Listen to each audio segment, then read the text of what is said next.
people are displaying their ignorance in public by trying to teach specialized crime police what to do.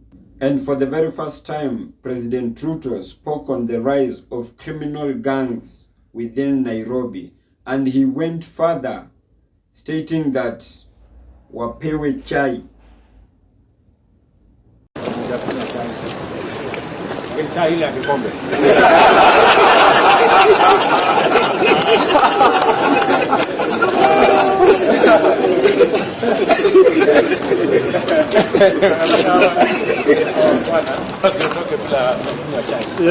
Nikaona wako na question mark.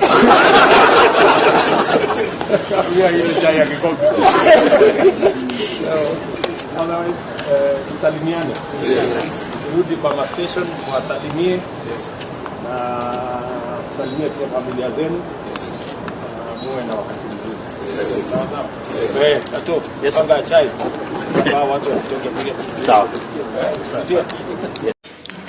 If any officer is in danger of criminals, they must use their firearms to deal with the criminals.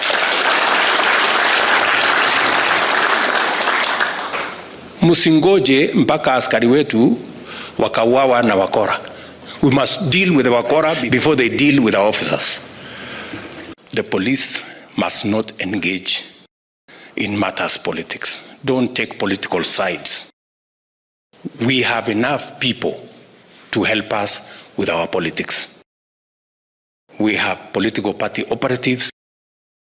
We have activists. We have pressure groups and all manner of people who can help us with politics. We want the police to be independent and to protect every citizen irrespective of their political affiliation. And from William Ruto's sentiment, it is evidently clear that the General Service Unit and the Rapid Deployment Unit have been deployed in the streets of Nairobi to face head-on with criminals. But before we have a look at the discrepancies of William Ruto's sentiments, if you're watching me for the very first time, kindly please consider hitting on the subscribe button. If you've been watching my videos and you have not subscribed, kindly please consider hitting on the subscribe button. And more so, if you're watching me from a different platform, either Telegram, TikTok or Facebook, kindly please just head on to YouTube, search for Mohamed Sudi. I'll be the first right person to pop up. If matters socio-economic and political matters are your great areas of concerns, kindly please consider hitting on the subscribe button so that each and every time that I upload a new video, it will automatically reflect on your notification panel. And by so doing, you'll simply be supporting my content. On to my first discrepancy is that I believe President Ruto is not a fool to deploy the GSU and RDU in plain uniform. But I kid you not, there will be some undercover police to whom I believe will be fishing out criminals in their hideouts. And that is what I can term as security tactic.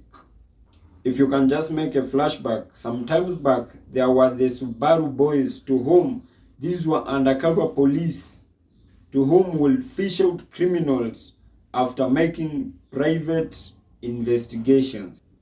The government deploying GSUs in plain uniform, I can only term that as a security tactic with an aim of blackmailing criminals. Many people have questioned why it has taken President Ruto so long to deploy the GSU so that they can tackle the high rise of criminal gangs in Nairobi. But I believe the security of the citizens requires very high consultations and intelligence. I believe this is one docket that you don't just sleep and wake up to make decisions without any consultation from security experts. So I believe that could be the reason why it has taken him quite some time. I personally believe President Ruto is trying to implement the Michuki style, and also the same formula was used in Kampala, Uganda to eradicate criminal gangs in the city. And it worked during a time like now that there's high cases of crime Michuki will call all his base commanders, read them through the thugs and riots acts, breathe fire at them, fire salvo at them, then send them to the ground with an aim of eradicating all the criminals that were terrorizing innocent Kenyans. Mungiki ndio ulikuwa unaleta matata katika Nairobi. Hii wizi mwingi na mambo mengine ni wao walikuwa nayo. Na naona mtu mmoja anasema wanasumbua machifu. Hiyo ni porojo. Maana ningejua na ni kazi yangu kujua mambo hiyo. And honestly, it did work simply because it is during Michuki's tenure that he brought to an end the so-called Mungiki. Essentially, the docket Professor Abraham Kithure Kindiki holds needs him to be very aggressive so that he can assure Kenyans of their security. It doesn't need him to be soft. And if Professor Abraham Kithure Kindiki would want to be the CS Interior and leave the best legacy ever, then he should avoid initiating juvenile approaches.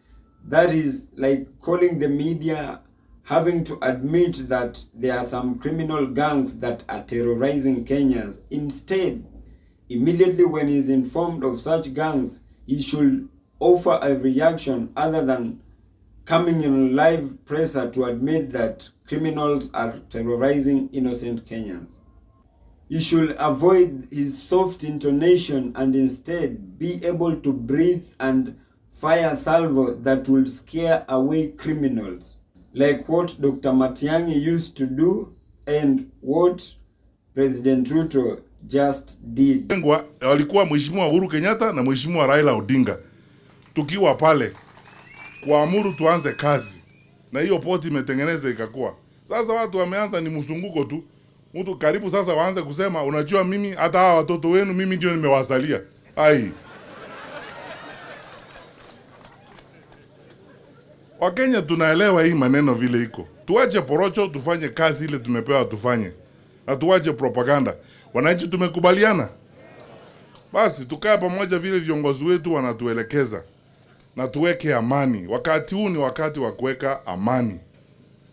Na wakati wa uchaguzi ukifika, Mheshimiwa Buyu, mimi nataka kukuhakikishia sisi tutasimama imara kama idara ya usalama. We have mapped the country, the areas where we have challenges like Marsabit, Pandei ya North Rift, kule Laikipia. Sote we are consulting and we are looking for long-term solutions and some of them are going to be stiff.